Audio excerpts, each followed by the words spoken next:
जादुई लंबे पैर वाली गाय और जादुई दरवाजा।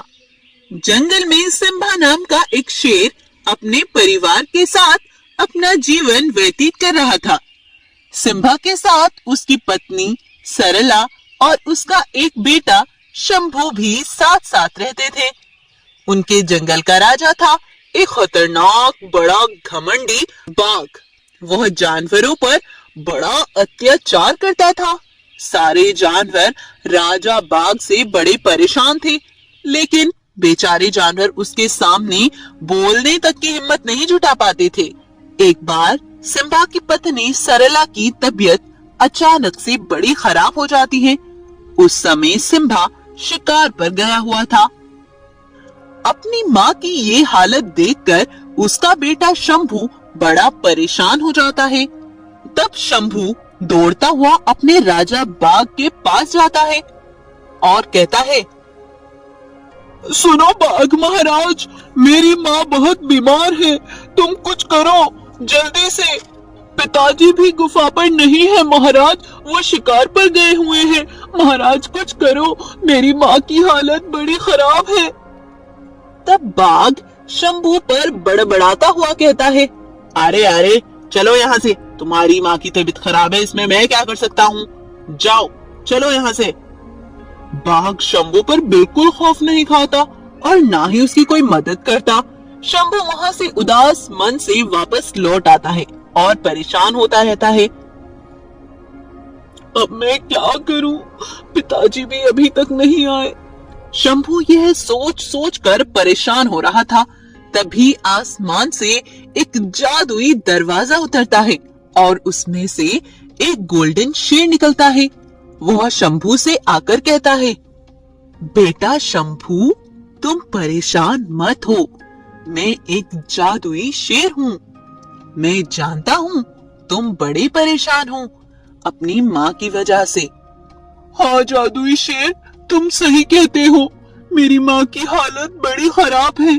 बाघ महाराज ने भी हमारी कोई मदद नहीं की और मुझे कुछ समझ नहीं आ रहा, मैं क्या करूं? शंभू जादुई शेर को सब कुछ बताता है। तब वह जादुई शेर कहता है, कोई बात नहीं शंभू, अब तुम्हारी माँ बिल्कुल ठीक हो जाएगी। जंगल से जाते समय रास्ते में तुम्हें एक कीवी फल का पेड़ दिखाई देगा, तुम उससे वो फल लेकर आओ और अपनी माँ को खिला दो, वह बिल्कुल ठीक हो जाएगी। तब शंभू वह फल लेने चल देता है। रास्ते में उसे वो फल का पेड़ दिख जाता है। तब शंभू उसे लेकर लौट रहा था। तभी उसे एक गाय दिखती है। उसे देखकर शंभू चौंक जाता है। वह उसके पास जाकर देखता है तो उस गाय की टांगे बहुत लंबी लंबी दिखाई दे रही थी। वह आश्चर्य में पड़ जाता है। तब वह गाय कहती है, सुनो छोटू, तुम कहाँ जा रहे हो? तुम मेरी मदद कर सकते हो क्या? हाँ हाँ, क्यों नहीं, बताओ तुम्हें क्या मदद चाहिए? मेरी टांगे लंबी होने की वजह से मैं कुछ खा पी नहीं सकती।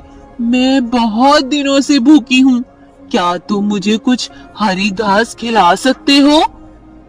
हाँ गाय, तुम मेरे साथ मेरे घर चलो। वहाँ मुझे अपनी माँ के लिए जल्दी से एक कीवी फल ले जाना है। मैं तुम्हें भी वहीं चारा खिला दूंगा। इतना कहकर शंभू उसे अपने घर ले आता है। शंभू वह कीवी फल अपनी माँ को खिलाता है तो सरला बिल्कुल स्वस्थ हो जाती है। तब शंभू शेर को धन्यवाद कहता है और वह शेर वहाँ से गायब हो जाता है। शेरनी अपने बेटे से बड़ा प्यार करती है। अब सिम्बा शेर भी यहाँ आ पहुँचता है तो शंभू अपने पिता को जो भी था सब बताता है। सब इस गाय को देखकर आश्चर्य में पड़ जाते हैं। शंभू उन्हें गाय के बारे में भी सब कुछ बताता है। पिताजी शंभू को बहुत शाबाशी देते हैं और इस लंबी टांगों वाली गाय की भी खूब देखभाल करते हैं। उसे हरी घास खिलाते हैं और अब सब कुछ ठीक हो गया था। सब खुशी खुशी रहते हैं।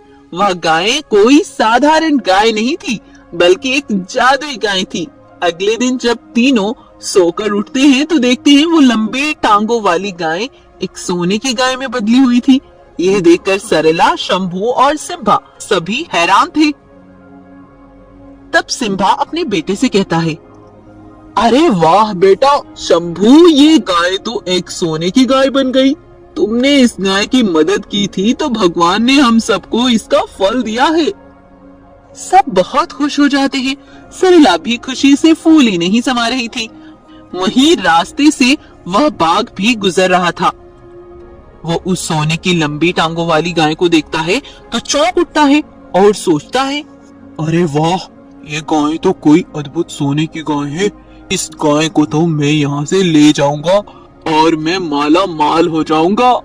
थोड़ी देर बाद सिम्बा और उसकी पत्नी और उसका बेटा गुफा में आराम कर रहे थे। तभी बाघ चुपके से उस गाय को वहां से अपने साथ ले जाने लगता है। तभी वह गाय साधारण गाय में बदलकर बोलने लगती है, कौन हो? कौन हो तुम? मुझे कहाँ ले जा रहे हो? उसकी आवाज सुनकर वो तीनों बाहर आकर देखते हैं कि वो गाय को अपने साथ ले जा रहा था। तब सिम्बा, अरे अरे बाघ महाराज, तुम हमारी गाय को कहाँ ले जा रहे हो? ये हमारी गाय है। अरे तुम कौन होते हो? ये सोने की गाय रखने वाले। ये गाय मैं ले जाऊंगा। बाघ सिम्बा के साथ बहस करने लगता है और सोने की गाय के लालच में आकर सिम्बा पर वार करने लगता है और उसे जान से मारना चाहता है। यह सब देखकर शंभू को गुस्सा आ जाता है और वो उस बाघ पर हमला कर देता है और उसे मार डालता है। इस तरह इस लालच करने वाले बाघ का अंत बुरा हो जाता है और अब सारे जानवर भी एक जालिम राजा से छुटकारा पा चुके थे। तो अब सब बहुत खुश थे। तो ये थी हमारी आज की स्टोरी। अगर आपको ये